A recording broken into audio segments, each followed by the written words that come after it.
ये आपका आज का संपादकीय पाठ है। देखिए, संपादकीय पाठ एडिटोरियल आपको प्रीलिम्स में, मुख्य परीक्षा में जब आप लोग आंसर राइटिंग करते हैं, निबंध लिखते हैं, इंटरव्यू में, हर जगह मदद पहुंचाते हैं। यहाँ से एक सामान्य जानकारी भी आप लोगों को मिलती है।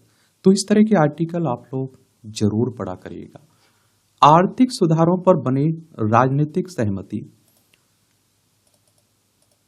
ये आप देखिए, अनिश्चित वैश्विक परिदृश्य में भी भारतीय अर्थव्यवस्था तेज गति से वृद्धि कर रही है, आगे बढ़ रही है।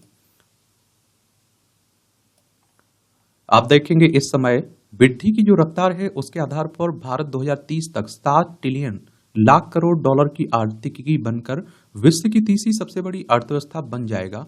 वृहद आर्थिक स्थायित्व, युवा आबादी, गतिशील एवं जीवंत लोकतंत्र और तटस्थ भू राजनीतिक दृष्टिकोण जैसे पहलुओं के चलते भारत विदेशी निवेशकों के लिए निवेश के पसंदीदा ठिकाने के रूप में उभरा है। इसके बावजूद निरंतर तेज वृद्धि के लिए भूमि, श्रम और कृषि के मोर्चे पर तत्काल सुधारों की आवश्यकता है और तभी देश 2047 तक विकसित राष्ट्र बन सकता है। अच्छी बात यह है कि देश के कुछ राज्यों में विकास को लेकर प्रतिस्पर्धा दिख रही है। इन राज्यों की सरकारें निवेशकों के प्रति उदारता दिखाने में कोताही नहीं कर रही हैं। याद रहे कि उद्यमी अधिकतम लाभ अर्जित करने के लिए ही अपनी पूंजी और कौशल को दांव पर लगाकर प्रयास करते हैं। किसी उद्योग या फिर इलाके में निवेश के फैसले पर पहुंचने के लिए कई पहलू प्रभावी होते हैं और इसमें उस इलाके तक पहुंच, उद्यम चलाने की लागत, मानव संसाधन उपलब्धता, निवेश और जीवन एवं संपत्ति की सुरक्षा के अलावा शासन एवं कर व्यवस्था, नियमन और कानून के स्तर पर निरंतरता जैसे पहलू बहुत निर्णायक भूमिका निभाते हैं। कुल मिलाकर न्यूनतम जोखिम के साथ अधिकतम लाभ भी निवेश का आधार मंत्र बनता है। आप देखिए, कोई काम धंधा करने जा रहे हैं, निवेश करने जा रहे हैं, आप भी तो यही देखेंगे कि वहां का नियम अच्छा हो, सुरक्षा मिले, आपको फायदा मिले। भारतीय राज्यों में आर्थिक स्तर पर कई असमानताएं दिखती हैं। गोवा और सिक्किम जैसे राज्यों के सकल घरेलू उत्पाद यानी जीएसडीपी को देखें तो करीब $7,169 के साथ यह राष्ट्रीय औसत से लगभग 3 गुना अधिक है। वहीं बिहार की जीएसडीपी $1,000 से भी नीचे यानी राष्ट्रीय औसत से 3 गुना कम है। अप्रैल-जून 2024 के शहरी युवा रोजगार स्थिति के आंकड़े दर्शाते हैं कि बिहार में पुरुषों की श्रम भागीदारी दर 32.9%, जबकि महिलाओं की महज 5.3% रही है। यह देश में श्रम भागीदारी का सबसे निचला स्तर रहा है, जबकि महाराष्ट्र में पुरुषों में यह दर 55.2%, तो महिलाओं में आप देखिए 22.9% रही है। और रोजगार की दर राज्य की अर्थव्यवस्था की सेहत को दर्शाती है। अधिक संपन्न राज्य में यह दर काफी ऊंची है। ऐसी विषमता बड़े पैमाने पर आंतरिक पलायन और सामाजिक वैज्ञता बढ़ाने के साथ ही राष्ट्रीय चिंता को बढ़ाती है। विषमता की यह स्थिति एकाएक नहीं बनी है। इसके पीछे तत्कालीन सरकारों का वह रवैया मुख्य रूप से जिम्मेदार है कि उन्होंने उद्यमियों का भरोसा जीतने का प्रयास नहीं किया है। शासन की गुणवत्ता, राजनीतिक अस्थिरता और कुछ मामलों में कानून एवं व्यवस्था की लचर स्थिति सबसे बड़े कारक रहे हैं। राज्य को आर्थिक वृद्धि के पंख लगाकर ही विषमता को दूर किया जा सकता है। देख लीजिए, ये हमारा प्यारा भारत है। इसमें आप देखिए सिक्किम है, गंगटोक इसकी राजधानी, इसकी सीमा आप देखिए नेपाल, चाइना और भूटान से लगती है। राज्यों में आप देखिए पश्चिम बंगाल से लगती है। ये बिहार देखने को मिलेगी, इसकी सीमा आप देखिए नेपाल से लगती है। राज्यों में आप देखिए उत्तर प्रदेश, झारखंड, पश्चिम बंगाल से लगती है। ये आपको महाराष्ट्र देखने को मिल रहा है। मुंबई इसकी राजधानी, इसकी सीमा गुजरात, मध्य प्रदेश, छत्तीसगढ़, तेलंगाना, कर्नाटक, गोवा से लगती है। एक गोवा है, पणजी इसकी राजधानी, इसकी सीमा महाराष्ट्र और कर्नाटक से लगती है। अफसोस है कि भारतीय समाज जाति, नस्ल, धर्म के जैसे तमाम आधारों पर विभाजित है। लोकतंत्र में लोगों के फैसले में अक्सर राजनीतिक और सामाजिक मुद्दे आर्थिक पहलुओं पर हावी हो जाते हैं।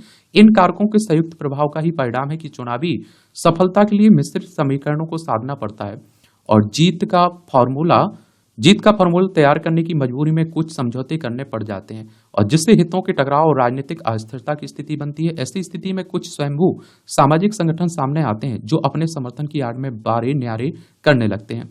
भारतीयों ने कहने को तो अंग्रेजों की फूट डालो और राज करो वाली नीति का तिरस्कार किया, लेकिन व्यवहार में कथित सामाजिक न्याय के नाम पर परत दर पर विभाजन को और महीन करते गए और इससे कोई भी असहमत नहीं हो सकता है कि आर्थिक रूप से विपन्न लोगों की दुश्वारियों का अंत ही अफर्मेटिव एक्शन यानी कि आरक्षण जैसी किसी व्यवस्था की मूल में होना चाहिए। इसलिए अनुकूल नीतियों का बनाया जाना बहुत आवश्यक है। इसके लिए क्या कदम उठाए जाएं, उन्हें लागू करने का क्या उपयुक्त तरीका हो सकता है और उनके संभावित परिणाम जैसे पहलुओं पर संसद एवं राज्य विधानमंडलों में व्यापक विमर्श होना चाहिए। तैयार योजना के प्रभावी क्रियान्वयन और संभावित परिणामों को लेकर सरकार को जवाबदेह बनाया जाना भी उतना ही आवश्यक है। राजनीतिक प्रतिस्पर्धा में एक दूसरे से आगे निकलने की होड़ कुछ मामलों में ऊंची आर्थिक वृद्धि के अनुकूल नहीं रह गई। विरोधी को मात देने के लिए ऐसी लुभावनी घोषणाओं का दौर चल निकला जिनके चलते कुछ राज्य दिवालिया होने के कगार पर पहुंच गए हैं। सामाजिक न्याय रेवड़ियां बांट कर नहीं बल्कि आर्थिक रूप से सशक्त बनने पर ही संभव है। याद रहे कि लोक लुभावनवाद वंचितों का भला करने के बजाय अक्सर नारेबाजी में सिमटकर राज्य के लिए आर्थिक मुश्किलों को आमंत्रण देने वाला साबित होता है। वैसे भी अर्थव्यवस्था की ऊंची वृद्धि और ऑप्टिमल फैक्टर प्रोडक्टिविटी में सीधा संबंध है। चूंकि भूमि, श्रम और पूंजी जैसे उत्पादन में 3 कारकों में से भूमि और श्रम सुधारों की बाट जोड़ रहे हैं और भूमि और श्रम सुधारों को भावनात्मक रंग दिया जाता है और इसमें आम सहमति नहीं बन पा रही है।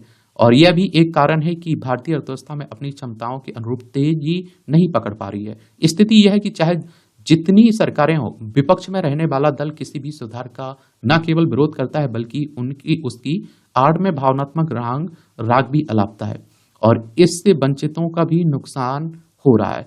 इससे भी अनदेखा नहीं किया जा सकता है कि भारतीय मतदाता समझदार हो रहे हैं। तमाम उदाहरणों से जुड़े साक्ष्य दर्शाते हैं कि केवल अतिशय कल्याणवाद ही वोट देने की प्रभावी आधार नहीं बनता है।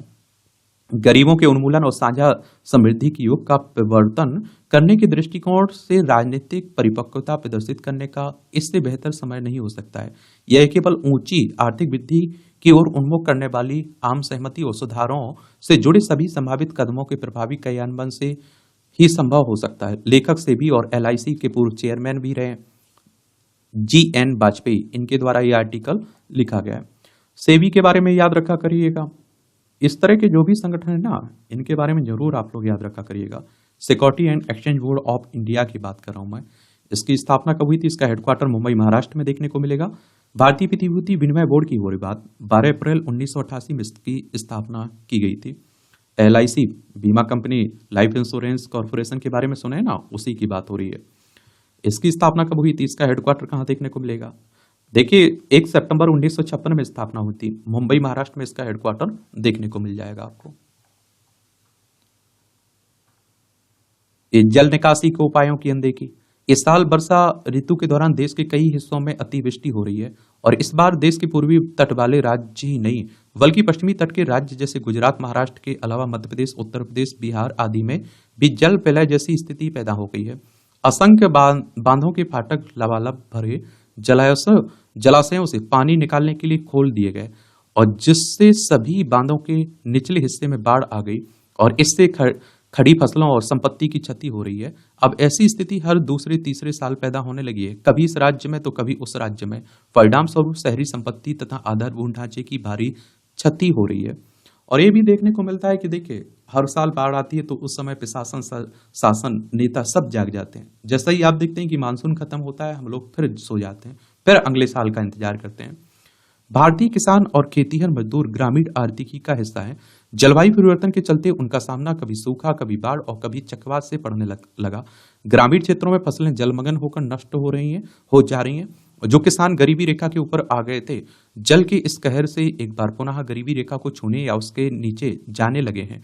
प्राकृतिक प्रकोप का सामना करना अब एक सालाना परंपरा बन गई है। किसानों और कृषि मजदूरों को स्थायी रूप से गरीबी के दायरे से बाहर निकालने के लिए नए उपायों के बारे में अब सोचना होगा और इसके लिए ड्रेनेज सिस्टम को उन्नत बनाने और अतिवृष्टि के दुष्परिणामों से बचने के लिए जल निकासी के लिए बेहतर इंफ्रास्ट्रक्चर के विकास की आवश्यकता पड़ गई है। भारत विश्व के 2.4% भौगोलिक भूभाग एवं 4% जल संसाधनों की मदद से अपनी खाद्यान्न संबंधी आवश्यकताएं पूरी करता है, लेकिन अतिवृष्टि से आई बाढ़ से दलहन और तिलहन फसलों को सबसे ज्यादा नुकसान होता है। देश पहले से ही दाल और खाद्य तेल की कमी से जूझ रहा है। दरअसल पानी की अधिकता दलहन और तिलहन की दुश्मन है। 2016 को अंतर्राष्ट्रीय दलहन वर्ष के रूप में मनाया गया था। उसी दौरान भारत विश्व बाजार से दाल आयात करने के लिए मजबूर हुआ और घरेलू मांग की पूर्ति के लिए भारत ने कनाडा, बर्मा, तंजानिया, मोजाम्बिक आदि देशों का दरवाजा खटखटाया, लेकिन उनके पास भी दलहन की कमी थी, लिहाजा ऊंचे दाम पर दूसरे देशों से भारत दाल आयात के लिए मजबूर हुआ। तभी से आप देखिए देश में दलहन की कीमत बहुत बड़ी हुई है और ऐसी स्थिति इस साल भी पैदा होने की आशंका है। आज भारत की आबादी चीन से अधिक हो गई है। हमारे देश के नागरिक प्रोटीन की अपनी आवश्यकता मुख्य रूप से दाल से ही पूरी करते हैं। ऐसे में हम फिर से विश्व बाजार की ओर देखना होगा। इस वर्ष आए आधिकारिक आंकड़ों के अनुसार देश में दलहन और तिलहन का उत्पादन कम रहने वाला है, लिहाजा आगे भी देश में दलहन और तिलहन की कमी रहने वाली है। वास्तव में दुनिया में कहीं भी इतनी अधिक दाल पैदा नहीं होती है वहां से आयात कर भारत अपनी मांग पूरी कर सके, और दाल के आयात पर भारी खर्च और घरेलू बाजार में इसकी कमी देश की अर्थव्यवस्था के साथ साथ लोगों के पोषण को निश्चित रूप से प्रभावित करेगी। और ऐसी स्थिति से बचने के लिए देश में बेहतर जल निकासी का प्रबंधन हो जाए तो बरसात से हो रही जगह जगह जलमग्नता और बाढ़ पर कारगर नियंत्रण किया जा सकता है। इसका एक स्थायी समाधान तो होना चाहिए। जब समस्या मालूम है तो उसका समाधान भी हो। और अब जलवायु परिवर्तन जग जाहिर है, इसके चलते तूफान, चक्रवात, अतिवृष्टि या फिर बादल का फटना और आप देखिए भूस्खलन जैसी प्राकृतिक आपदाएं बार बार आ रही हैं। अब आप लोग देख रहे हैं जलवायु परिवर्तन का प्रभाव हर जगह देखने को मिल रहा है, तो ये इन घटनाओं का उल्लेख भी कर दिया करिएगा जब जलवायु परिवर्तन के प्रभाव के बारे में आप लोग कहीं लिख रहे हैं।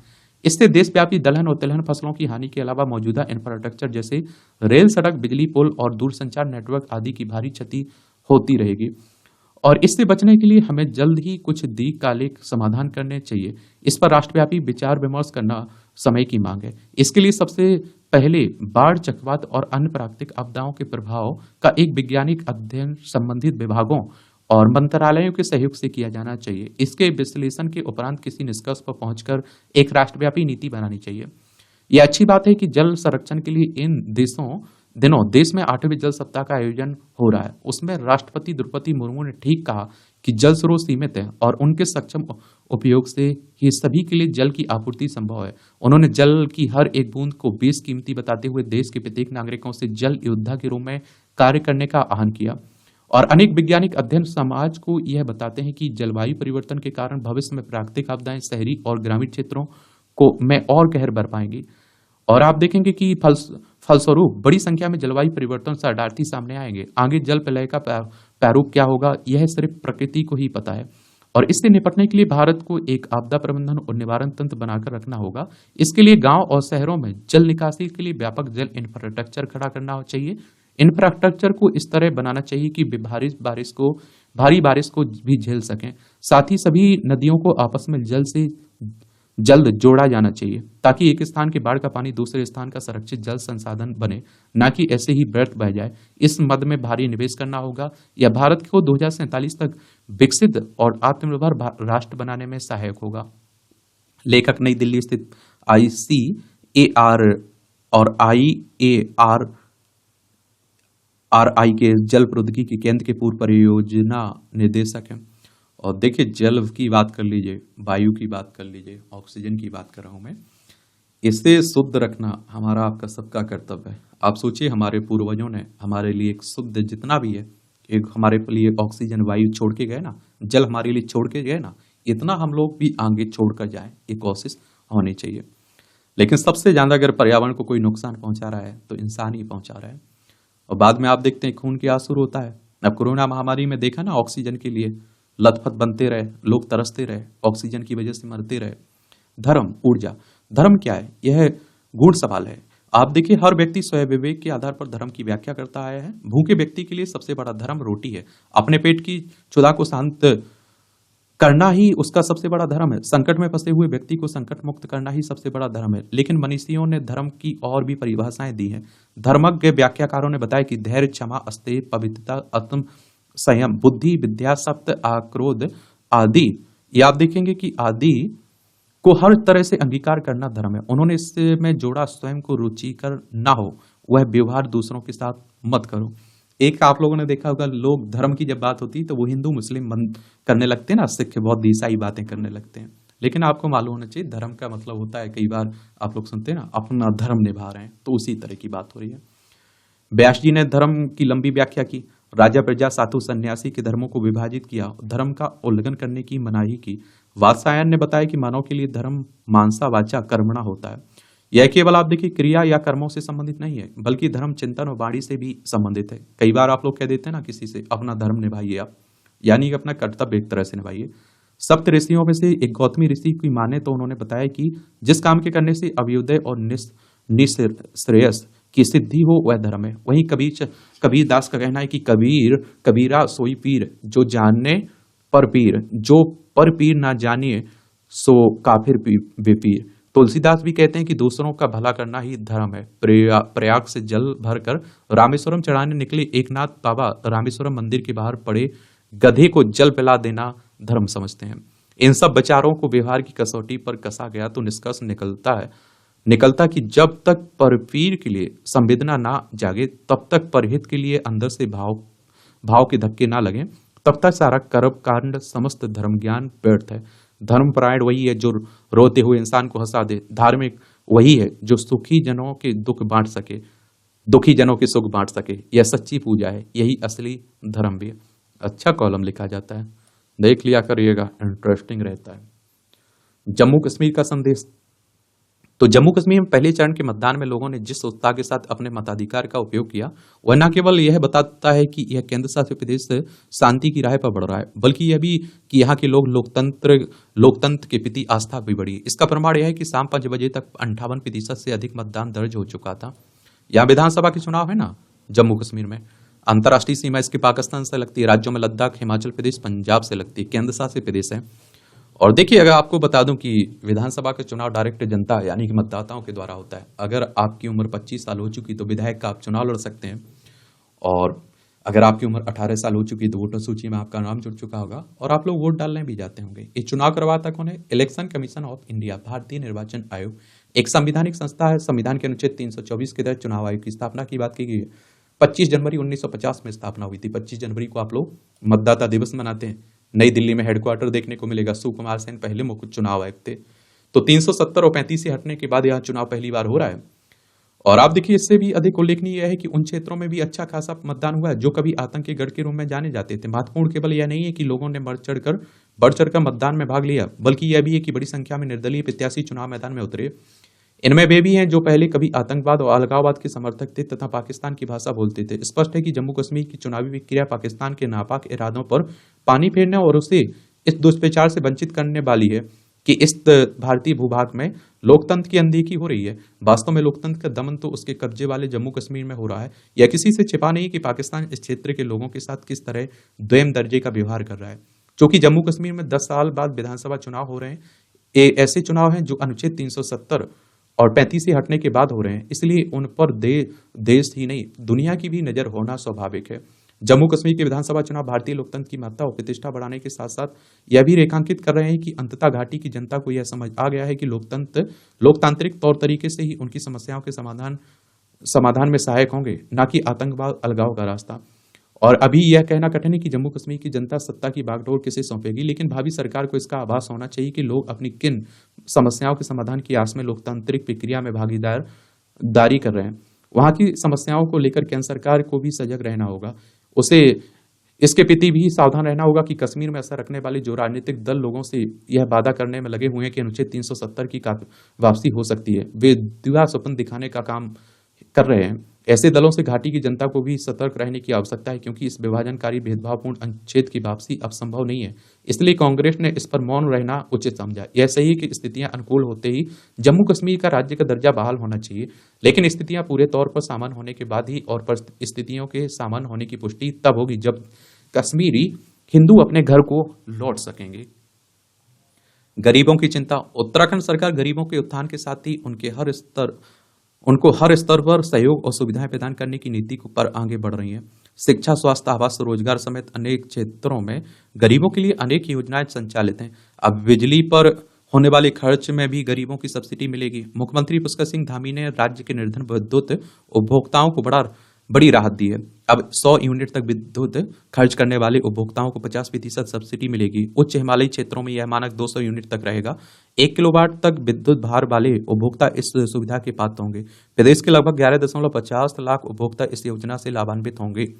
और प्रदेश के इसमें आप देखते सरकार ने हरिद्वार जिले में प्रधानमंत्री आवास योजना के अंतर्गत निर्मित लक्ष्मी आवास योजना के 101 लाभार्थियों को कब्जा पत्र और आप देखते हैं कि चाबी भी सौंपी है। ऊर्जा राज्य होने के नाते बिजली की खर्च में सब्सिडी देकर सरकार ने यह संदेश दिया कि गरीबों को आगे बढ़ाने के लिए प्रभावी कदम उठाए जा रहे हैं। सरकार उत्तराखंड को आदर्श राज्य बनाने के संकल्प के साथ काम कर रही है। पहाड़ी एवं मैदानी भूभाग वाले राज्य के विकास को लेकर चुनौतियां अलग हैं। बिजली, सड़क, पेयजल, स्वास्थ्य एवं शिक्षा के क्षेत्र में अभी बहुत कुछ होना शेष है। पर्वतीय जनपदों में सड़कों का जाल बिछाने पर काम होना और दूरस्थ एवं दुर्गम क्षेत्रों तक प्रभावी शिक्षा व्यवस्था कैसे बन सके, इसके लिए प्रभावी कार्य योजना की आवश्यकता है। पहाड़ी शहरों में पेयजल सुविधा का अभाव है। ग्रामीण क्षेत्रों में मूलभूत सुविधाएं उपलब्ध कराने की चुनौती बनी है। ऐसे में सतत एवं सर्वांगीण विकास के लिए सरकार को हर क्षेत्र में तेजी से कार्य करना होगा। यदि राज्य को आर्थिक रूप से मजबूत बनाना है तो अंतिम पायदान पर खड़े व्यक्ति को से शुरू करनी होगी। सरकार की योजनाएं भी इसी सोच को केंद्र में रखकर तैयार करनी होंगी। देखिए, उत्तराखंड ये है आपका, उत्तर प्रदेश से अलग करके बनाया गया था उत्तराखंड।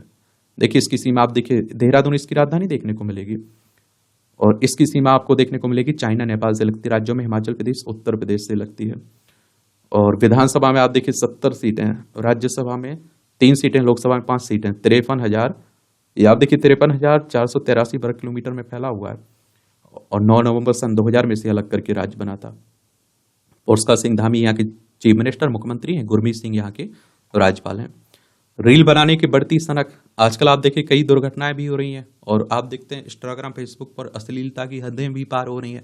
फॉलोवर पाने के लिए, व्यू बढ़ाने के लिए किसी भी हद तक जा रहे हैं लोग।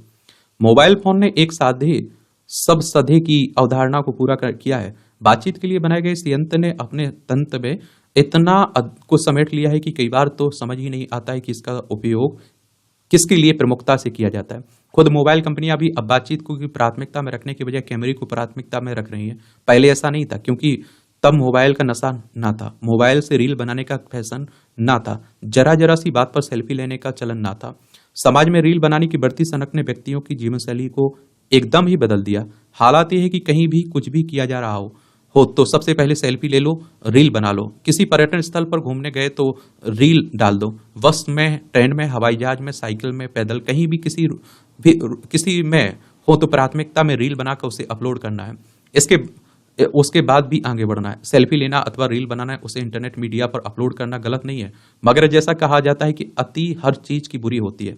बस उसी अति ने आज सेल्फी लेने के चलन को रील बनाने, अपलोड करने के कदम को जानलेवा स्थिति तक पहुंचा दिया। मोबाइल हाथ में हो तो कई बार ऐसी दिमागी असंतुलन वाले लोग भूल जाते हैं कि वहां सेल्फी लेनी या नहीं, कहीं वीडियो बनाना सुरक्षित है या कहाँ नहीं। उनका ध्यान भी नहीं रहता। अपने इस नशे के चक्कर में भी अपनी और अपने साथ के लोगों की जान खतरे में नहीं डाल रहे हैं।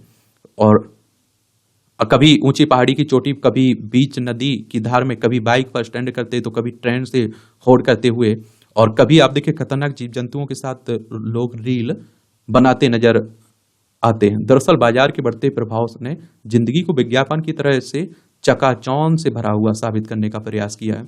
भीड़ से अलग दिखने की मानसिकता ने, किसी भी क्षेत्र में सबसे ऊपर रहने की दौड़ ने, इंटरनेट मीडिया के आवासी लाइक शेयर के नंबर गेम ने व्यक्तियों को तरह तरह से मशीन बना दिया। 2-4 रील के द्वारा कुछ हजार लाख लाइक शेयर की चाह में एक झटके में प्रसिद्धि पाने की तृष्णा, आखिर इसलिए और इस मनोविकार के चलते रियल लाइफ पर रील लाइफ हावी होकर लोगों की जान लेती जा रही है। इस तरह की जानलेवा हरकतों को सिवाय पागलपन के कुछ नहीं कहा जा सकता है। इस पागलपन को नियंत्रित किए जाने की आवश्यकता है। मोबाइल जिस काम के लिए बना उसके लिए ही अधिकाधिक उपयोग किए जाने की आवश्यकता है, अन्यथा की स्थिति में यह पागलपन लगातार घरों की चिरागों को बुझाता रहेगा। यहां भी आप देख लीजिए, टिप्पणियां रहती छोटी छोटी, देख सकते हैं आप लोग। इसकी पीडीएफ एजुकेशन सर्कल प्लेटफॉर्म है ना टेलीग्राम पर, वहां डाल देता हूं, तो वहां से जाकर आप लोग डाउनलोड कर लिया करिएगा। अनुसंधान और नवाचार, विश्व गुरु बनने की ओर अग्रसर भारत। हम लोग विकसित भारत, विश्व गुरु बनने की बात कर रहे हैं ना, तो भारत में शोध एवं विकास R&D की स्थिति गुणवत्ता और मात्रा दोनों दृष्टियों से चिंताजनक बनी हुई है। यद्यपि हाल के वर्षों में इस मामले में कुछ प्रगति हुई है, परंतु वैश्विक परिदृश्य में भारत का शोध पर किया जाने वाला व्यय अत्यंत न्यून है, यानी कि हमारा खर्चा कम है। यह एक महत्वपूर्ण तथ्य है। भारत अपने सकल घरेलू उत्पाद GDP का केवल 0.7% अनुसंधान एवं विकास पर खर्चा करता है, जबकि चीन 2.1%, अमेरिका 2.8% खर्च कर रहे हैं। वहीं दक्षिण कोरिया और इजराइल जैसे देश जो R&D के मामले में विश्व में अग्रणी देशों में है, जो अपनी जीडीपी का 4% से अधिक खर्च करते हैं। अब आप खुद सोच के देखिए, हम लोग कितना 0.7% कर रहे हैं और बाकी के जो विश्व के अग्रणी देश हैं वो कितना 4% खर्च कर रहे हैं। इन देशों को इसके प्रत्यक्ष लाभ भी मिले हैं और विशेषकर दक्षिण कोरिया और चीन ने प्रतिस्पर्धा में कई पश्चिमी देशों को पीछे छोड़ दिया है। आविष्कारों और नई नई खोजों के पेटेंट कराने के मामले में बात करें तो 2022 में भारत विश्व में छठे पायदान पर रहा, जहां मात्र आप देखिए 30,490 पेटेंट को मंजूरी मिली, जबकि इसी अवधि में अमेरिका में 3.23 लाख, चीन में 8 लाख। अब सोचिए, यहाँ तुलना करिए आप लोग भारत की अमेरिका से, भारत की चीन से। जापान में 2 लाख, दक्षिण कोरिया में 1.35 लाख पेटेंट की स्वीकृति मिली है। और इन आंकड़ों में से यह सिद्ध होता है कि भारत में नवाचार और अनुसंधान को प्रोत्साहित करने के प्रयास अन्य देशों की तुलना में बेहद कमजोर हैं। पेटेंट की तुलना में रिसर्च पब्लिकेशन के मामले में भारत की स्थिति तुलनात्मक रूप से बेहतर दिखती है। भारत में 2022 में 3 लाख से अधिक अनुसंधान और अध्ययन प्रकाशित हुए, जिससे यह चीन और अमेरिका के बाद तीसरे स्थान पर रहा, जबकि अमेरिका और चीन में क्रमशः 15 लाख और 9.8 लाख शोध पत्र प्रकाशित हुए। भारत की शोध गुणवत्ता की चर्चा में यह स्पष्ट होता है कि संख्या के लिहाज से भले ही भारत शीर्ष पर हो, लेकिन गुणवत्ता के स्तर पर यह पीछे है। भारतीय शोध क्षेत्र के संदर्भ में सबसे बड़ी विडंबना यह है कि भारतीय प्रौद्योगिकी संस्थान जैसी प्रतिष्ठित संस्थाओं की स्थापना एक ऐसे सोच के साथ की गई थी और जिससे देश की तकनीकी प्रगति सुनिश्चित हो सके और भारत को आत्मनिर्भर बनाया जा सके। लेकिन आज ये संस्थान अपने मूल उद्देश्य से भटकते हुए सॉफ्टवेयर कंपनियों को सस्ते पेशेवरों की आपूर्ति के केंद्र बन गए और या फिर उच्च प्रशासनिक सेवाओं के लिए नौकरशाह तैयार कर रहे। और आप देखें, जिनका तकनीकी नवाचार या विकास में योगदान निरंतर कम होता जा रहा है। परिणाम स्वरूप शोध एवं विकास के क्षेत्र में भारत धीरे धीरे पिछड़ता चला गया। यह भी सच है कि सरकार के सहयोग और समर्थन के साथ विभिन्न क्षेत्रों जैसे शिक्षा, स्वास्थ्य, कृषि, अंतरिक्ष अनुसंधान, जैव ऊर्जा, जल तकनीक और परमाणु ऊर्जा में वैज्ञानिक अनुसंधान और नवाचार को प्रोत्साहन मिला है, लेकिन इस दिशा में अभी भी कई बाधाएं हैं जिनको दूर करना आवश्यक है। सबसे प्रमुख बाधा R&D के लिए पर्याप्त धन की कमी, जैसे कि उपरोक्त आंकड़ों से स्पष्ट है कि भारत अपने शोध कार्यों पर वैश्विक मानकों के अनुसार बहुत कम निवेश करता है और जब तक शोध के लिए समुचित वित्तीय प्रावधान नहीं होगा, तब तक देश की वैज्ञानिक तकनीकी क्षमता का पूर्ण उपयोग संभव नहीं हो सकेगा। और शोध के परिणामों का प्रभावी उपयोग भारत के संदर्भ में एक समस्या यह भी है कि हमारे यहाँ शोध की दिशा में गुणवत्ता पर विशेष ध्यान नहीं दिया जाता। अनेक शोध कार्य केवल प्रोफेसर या फिर आप देखिए अन्य शैक्षणिक पद प्राप्त करने के उद्देश्य से किए जाते हैं, जिनका वास्तविक उपयोगिता बहुत कम होती है। इसके लिए आवश्यक है कि सरकार शोध अनुसंधान के लिए स्पष्ट दिशा निर्देश तैयार करे और गुणवत्ता को बढ़ावा देने के लिए उचित प्रोत्साहन योजना शुरू करे। अनुसंधान और विकास में देश निवेश को बढ़ाए और आप देखिए संस्थानों के उद्देश्य की पुनर्व्याख्या करते हुए उन्हें नवाचार और तकनीकी विकास के प्रति पुनः प्रतिबद्ध करे। इसके साथ ही उद्योग और शैक्षणिक संस्थानों के बीच सहयोग को मजबूत किया जाए और जिससे आप देखते हैं कि शोध के परिणामों का प्रभावी उपयोग हो सके। सरकार को भी यह सुनिश्चित करना होगा कि अनुसंधान को एक पेशेवर दर्जा मिले और इसका आर्थिक लाभ भी शोधकर्ताओं को प्राप्त हो और जिससे वे इस क्षेत्र में स्थायी रूप से योगदान कर सकें। कहा जा सकता है कि भारत में शोध कार्य की दिशा में जो प्रगति हुई है उसे अनदेखा नहीं किया जा सकता, लेकिन इसके बावजूद भी कई चुनौतियों से पार पाना आवश्यक है ताकि भारत शोध और नवाचार के क्षेत्र में विश्व मंच पर अपनी पहचान को और अधिक सुदृढ़ कर सके। यह यदि सही दिशा में प्रयास किए जाएं तो भारत निश्चित रूप से तकनीकी और आप देखिए वैज्ञानिक अनुसंधान के मामले में विश्व के अग्रणी देशों में शामिल हो सकता है। आगे की राह तो विज्ञान को बढ़ावा देने के लिए अत्यधिक धन की आवश्यकता होती है। विकसित राष्ट्र बनने के लिए भारत को विकसित देशों की तुलना में अनुसंधान एवं विकास में अधिक निवेश करना चाहिए। अनुसंधान एवं विकास में निवेश करने के लिए धनी व्यक्तियों, निगमों, फाउंडेशनों को प्रोत्साहन करने से वित्त पोषण में काफी वृद्धि हो सकती है। वैज्ञानिक अनुसंधान के लिए समर्पित निधि या अनुदान स्थापित करने से सामाजिक प्रगति में योगदान देने में रुचि रखने वाले लोगों से दान आकर्षित किया जा सकता है लोगों से।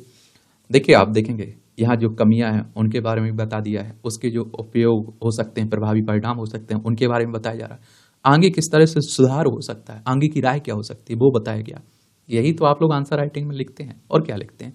तो इस तरह के आर्टिकल आप लोग जरूर पढ़ा करिएगा। शिक्षा के जगत एवं उद्योग के बीच साझेदारी को सुगम बनाने से दोनों क्षेत्रों के संसाधनों तथा विशेषज्ञता का लाभ उठाया जा सकता है। शैक्षिक संस्थान वैज्ञानिक ज्ञान एवं कौशल प्रदान करते हैं, जबकि उद्योग अनुसंधान के लिए धन, उपकरण तथा वास्तविक दुनिया के मुद्दों की आपूर्ति कर सकते हैं। साथ ही कर छूट या फिर अन्य सरकारी प्रोत्साहन इस प्रकार की साझेदारियों को प्रोत्साहित कर सकते हैं। विज्ञान के लिए स्थायी वित्त पोषण से संबंधित चुनौतियों का समाधान करने हेतु सरकारी एजेंसियों, नीति निर्माताओं, अनुसंधान संस्थानों और निजी क्षेत्र से वित्त पोषण तंत्र को सुव्यवस्थित करने, क्षमता निर्माण पहल में सुधार करने, नवाचार तथा अनुसंधान उत्कृष्टता की संस्कृति को बढ़ावा देने के लिए समन्वित प्रयासों की आवश्यकता है। इस शोध को प्रोत्साहित करने की सरकारी नीति। तो सरकार ने देश में रिसर्च इकोसिस्टम को सुदृढ़ बनाने के लिए एक राष्ट्रीय अनुसंधान फाउंडेशन का गठन किया है। इससे उम्मीद जगी है कि शिक्षा जगत को मंत्रालयों और उद्योगों के साथ एकीकृत किया जा सकेगा तथा स्थानीय आवश्यकताओं के लिए प्रासंगिक अनुसंधान का वित्त पोषण किया जा सकेगा। एनआरएफ को लेकर शोध क्षेत्र में एक शीर्ष संरचना के रूप में कार्य करने की एक आशा की जा रही है। यह वास्तव में स्वायत्त ही रहे तो यह एक बड़ा बदलाव होगा और भारत के उपेक्षित विश्वविद्यालयों और कॉलेजों के शोधकर्ताओं को एनआरएफ जैसी एक नई फंडिंग एजेंसी मिल रही है। पिछले वर्षों में शोध के प्रति रुझान बढ़ने का एक कारण यह भी है कि इस बीच भारत सरकार द्वारा नई शोध विटियां फेलोशिप शुरू की गई हैं तथा यूजीसी की जूनियर रिसर्च फेलोशिप और सीनियर रिसर्च फेलोशिप को भी बढ़ाया गया है।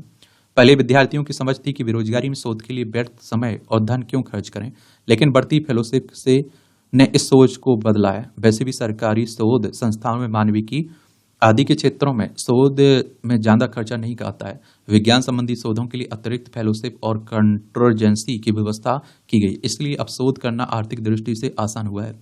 इसके अलावा प्रधानमंत्री अनुसंधान अध्ययता पीएमआरएफ योजना को 650 करोड़ रुपए के व्यय के साथ शुरू किया गया, जो सबसे मेधावी छात्रों को विज्ञान और प्रौद्योगिकी के क्षेत्र में अनुसंधान करने के लिए प्रोत्साहित करता है। और इसके साथ ही नीति आयोग द्वारा अटल इनोवेशन मिशन भी लाया गया। नीति आयोग योजना आयोग को प्रतिस्थापित करके आया था ना 2015 में, उसी की बात हो रही है। ग्लोबल कोलिंग प्राइज की पहल भी इस दिशा में महत्वपूर्ण है, जो प्रदूषण और ऊर्जा खपत से संबंधित समस्याओं के समाधान की दिशा में भारत के प्रयासों को प्रकट करती है। यह पुरस्कार अभिनव और किफायती समाधान प्रस्तुत करने वाले शोधकर्ताओं और कंपनियों को मान्यता देता है, जो वैश्विक ताप वृद्धि की समस्या से निपटने के लिए नई तकनीकी विकसित कर सके। Overseas visiting doctoral fellowship programme, जो विदेशों में प्रशिक्षण और एक्सपोजर प्रदान करता है, भारत के युवाओं के लिए अनुसंधान और सेवा शिक्षा के क्षेत्र में एक महत्वपूर्ण अवसर प्रस्तुत करता है और इससे भारतीय छात्रों को अंतर्राष्ट्रीय स्तर पर उन्नत शिक्षा और अनुसंधान में भाग लेने का अवसर मिलता है, जो भारत के अनुसंधान और विकास के क्षेत्र को व्यापक बनाने में सहायक है। जन सामान्य में विज्ञान और शोध के प्रति जागरूकता बढ़ाने के लिए अवसर योजना भी एक उत्कृष्ट पहल है। यह योजना शोधकर्ताओं के लेखन कौशल को निखारने, उनके शोध कार्यों को आम जनता तक पहुंचाने की दिशा में कार्य करती है। विज्ञान एवं प्रौद्योगिकी विभाग द्वारा दूरदर्शन और प्रसार भारती के साथ मिलकर डीडी साइंस और इंडिया साइंस जैसे माध्यमों का उपयोग भी विज्ञान संचार को बढ़ावा देने के लिए किया जा रहा है, जो अनुसंधान और नवाचार के प्रति समाज में रुचि और जागरूकता को बढ़ाने का एक प्रभावी साधन है। सरकार की तरफ से जो पहलें की जाती हैं उन्हें का भी उल्लेख कर दिया करिएगा।